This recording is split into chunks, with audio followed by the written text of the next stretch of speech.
Hey there, Addie here. Welcome to my YouTube channel. Last video you saw, I was talking about voice lessons, the benefits that I've seen.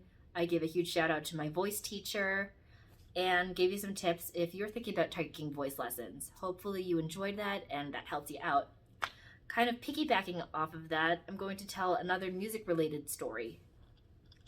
In high school, I mentioned how I did choir. And I had a couple different directors. I had one my freshman and sophomore year, and then my junior and senior year, I had another one. His name was Mr. Fish. What he would do every year, he worked at another school before he came to mine, but he would take students, choral students, and choir members to New York to tour. I'm going to be sharing that experience of touring, life on the road. I mean, I'm not talking like a Taylor Swift 18-month tour. I'm talking usually it was like 4-day tour. What we would do was we would sing at a couple schools in New York State, so usually upstate New York, and then we would see a Broadway show at night. His goal for this was, one, for us to perform for other people, so we would get out of just local Massachusetts area where we were. But by seeing a Broadway show, he would get to see professionals in action, get to see what sort of techniques they use and how they project, what their facial expressions are like. So that was a really, really fun, interesting experience. I'm not going to go into the details specifically of each tour. I'm just kind of somewhat my experience from both those tours and what it was like. First of all, each of the tours that I went on two. We would start by singing at our high school in the auditorium. We would sing a couple of sort of more traditional choral songs and then more musical theater. So I remember one time the choral class actually sang Defying Gravity, like a choral version of that, which was pretty cool. And then maybe we sang, I remember one year for our spring musical, we did Seussical. So we brought some of that on tour with us. We would start off by singing there. Something I do want to say is that it's not, you see those behind the scenes tours of Beyonce or Ed Sheeran or Bruno Mars going on tour, all of the breakdown and all the setup and the sound equipment and the lighting equipment, all of that has to be ready. Yeah. Well, usually stars like those, they have a team to do it, their own crew. But for us, we were our own crew. What do I mean by that? Well, that meant we had to set up the risers, break them down, set up eventually sound shells, which basically are like they sound, no pun intended, but they're basically like a backdrop in order for the sound to bounce off and then project out front to the audience. We had to set those up. We had to put them in a U-Haul van, take them out of a U-Haul van. We'd had to set up all of our sound equipment, our soundboard, our microphones. I personally didn't do that because I'm not really a sound engineer and I don't know how to set that stuff up per se. But anyway, we would do that, and I cannot stress teamwork in this case. Teamwork, teamwork, teamwork. What frustrated me a little bit about being on tour was the fact that there were 50, 60 of us on average. Let's say 50 is a nice round number. There were 50 of us, and about 20% were actually hauling stuff around, setting it up, breaking it down, wiring of microphones and to the soundboard, all that. Let me tell you that touring is not for the faint of heart. Usually when we watch Justin Bieber or Ariana Grande, we're just seeing them performing on stage, singing their hearts out, which is no doubt super, super fun. On the other hand, the behind the scenes is not so glamorous. We took a coach bus, so it was a lot of time spent in the bus driving from Massachusetts to New York City, which is a 4-hour drive in and of itself. We did make a couple of stops so people could get food and go to the bathroom and all those things. But it is a lot of time on the bus.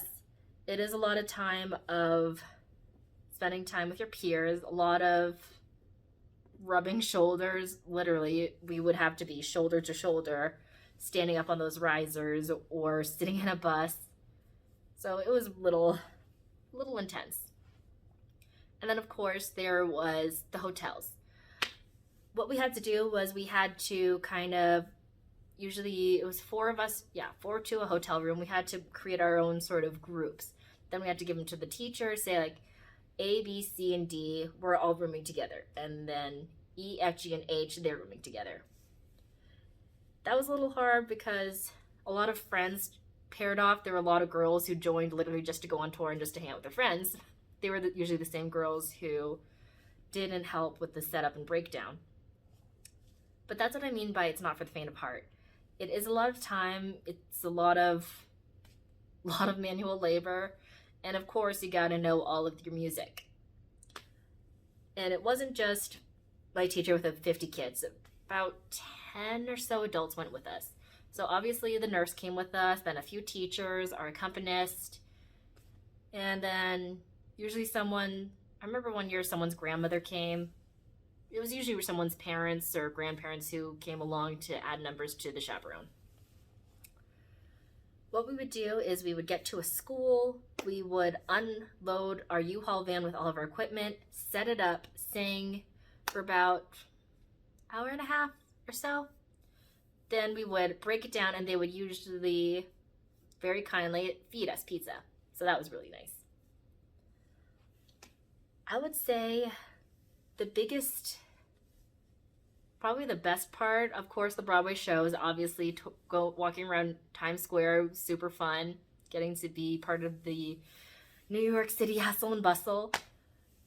But one place that my teacher always brought us was this hospice center. If you don't know what a hospice center is, it's kind of like a nursing home, but usually sometimes people come out of nursing homes once they're more independent or they have better health care at home or in-home care. Hospice basically is your last step where you know you're really terminally ill and you're not going to make it much longer. Seeing all of those people there, singing for them, it really was something else. Another thing with touring, well, just keeping on this, usually a lot of these people, maybe they don't have family coming by too often, or they're just alone and they're not able to do things that they could do before when they were younger. So bringing that little bit of sunshine to them there's no comparison to that. Sorry, I'm just trying to compose myself from that one. Anyway, there was a lot of rules when it came to being on tour. One, everybody had to shower every single day. Little TMI, I personally don't do that. I have very dry skin, so I try not to over dry myself by showering every single day, but I can understand why.